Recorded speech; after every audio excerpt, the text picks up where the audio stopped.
सभी दिल से चाहने वाले श्रोता बंधुओं को आपके अपने चहेते गीतकार गौड़ ब्राह्मण राजवीर शर्मा नागवान का प्यार भरा नमस्कार।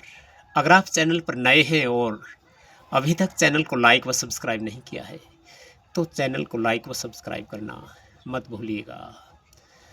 आज का एक ऐसा विषय जो बहुत ही महत्वपूर्ण है और सभी से संबंधित है। क्या बच्चों के बिगाड़ने में माता पिता की भूमिका सबसे ज़्यादा होती है? कोई एक कारक इसमें काम नहीं करता। जब इंसान पैदा होता है, बच्चा पैदा होता है, तो 60% नैसर्गिक अपने माता पिता से वंशानुगत गुण प्राप्त करके इस दुनिया में प्रवेश करता है और 40% जो गुण होते हैं वो समाज के वातावरण, बाह्य वातावरण से प्राप्त करता है।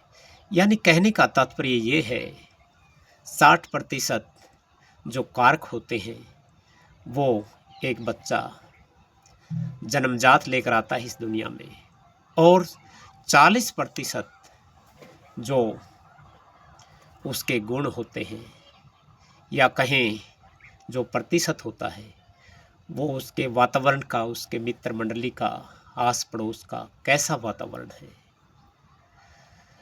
एक प्रसिद्ध मनोवैज्ञानिक वाटसन ने कहा था, जो अमेरिका के बहुत ही जाने माने मनोवैज्ञानिक रहे हैं और बच्चों के बारे में अत्यधिक उन्होंने अध्ययन किया था, कि मुझे आप कोई भी बच्चा दो और मैं उसको, आप कहो तो डॉक्टर, इंजीनियर या कुछ और बनाऊं। ये बात हुई वातावरण की, लेकिन जो 60% नैसर्गिक गुण बच्चा लेकर पैदा होता है वो कहाँ दब जाते हैं। अत्यधिक लाड प्यार कई बार बच्चों को मित्र मंडली से मिलना या वातावरण का प्रभाव कहें, वो बच्चों में गुण और दोष को प्रभावित करता है। आपको एक छोटी सी कहानी बताता हूँ। दो पक्षी रहा करते थे और जो उनका घोंसला था वो तूफान में टूट जाता है और बिखर जाता है। एक पक्षी साधु संतों की जो कुटीर होती है या कहें उनका आश्रम होता है उनमें जा गिरता है, और दूसरा चोरों की बस्ती में। जब वो बड़े होते हैं तो उनका रहन सहन और लालन पालन में कोसों दूर का अंतर होता है। जो तोते का बच्चा ऋषियों की, मुनियों की आश्रम स्थली में पड़ा बड़ा, वो बहुत ही सलीके से, शिष्टाचार से आगंतुकों का आदर सम्मान करता है, और जो दूसरा उसका भाई था, चोरों की बस्ती में पला बढ़ा था, वो उन चोरों की ही प्रवृत्ति की भाषा बोलता है, उन्हीं की तरह व्यवहार करता है। और जब एक और वहाँ से राजन गुजर रहा था तो उसने कहा, लूटो लूटो लूटो। तो राजा ने देखा एक पक्षी पेड़ पर बैठा हुआ था। राजा वहाँ से चल देता है और जब वह ऋषियों के आश्रम में आता है तो उसे उसी प्रकार का एक सुंदर पक्षी दिखाई देता है, जो उसका जुड़वा ही कहें तो कोई अतिशयोक्ति नहीं होगी। और वो कहता है, राजन आइए, आश्रम में पधारने पर आपका स्वागत है। राजा ने उस तरफ देखा, दोनों की सूरत और शक्ल एक जैसी थी, लेकिन अंतर था, फर्क था वातावरण के पालन पोषण का। अब ये बात यहाँ पर सत्य साबित हो जाती है कि जो 60% गुण इंसान लेकर आता है नैसर्गिक रूप से, वंशानुगत रूप से, वो उन 40% गुणों के बनिस्बत कम पड़ने लगते हैं।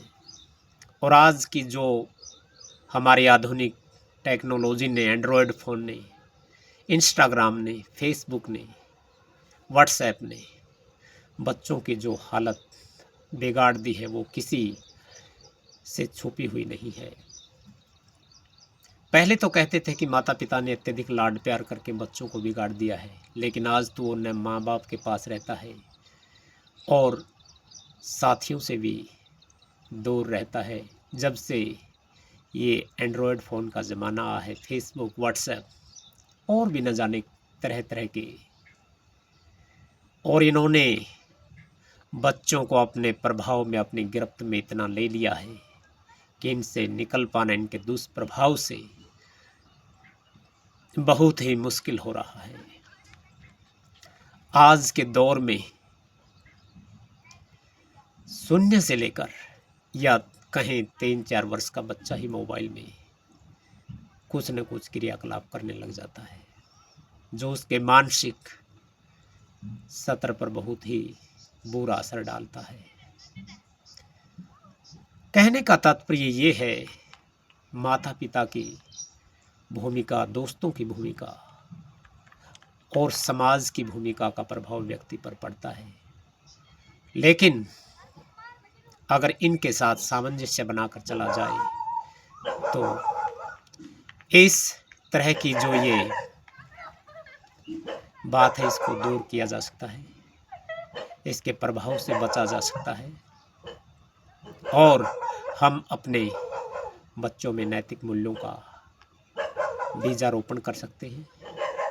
उनको भटकने से हम बचा सकते हैं और समाज का ये नैतिक कर्तव्य है कि समाज में हो रहे बदलाव को ध्यान में रखते हुए वो हर किसी का, चाहे वो बच्चा हो, अपना हो या किसी और का, उसको एक अच्छी संस्कारित शिक्षा देने का कार्य करें, ताकि वो भी समाज में एक मुख्य धारा में अपने आप को गौरवान्वित महसूस कर सके। आज का ये छोटा सा वार्तालाप, उम्मीद करता हूँ मेरे प्रिय श्रोता बंधुओं, आपको बहुत ही फलप्रद लगेगा और एक बार फिर से पुनः अपने श्रोता बंधुओं को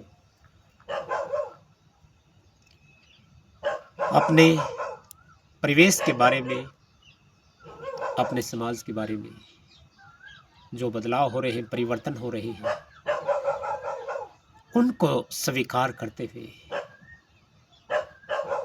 उनमें सामंजस्य स्थापित करते हुए अपने आप को खुद को स्थापित करना होगा। भारत माता की जय। वंदे मातरम। जय हिंद।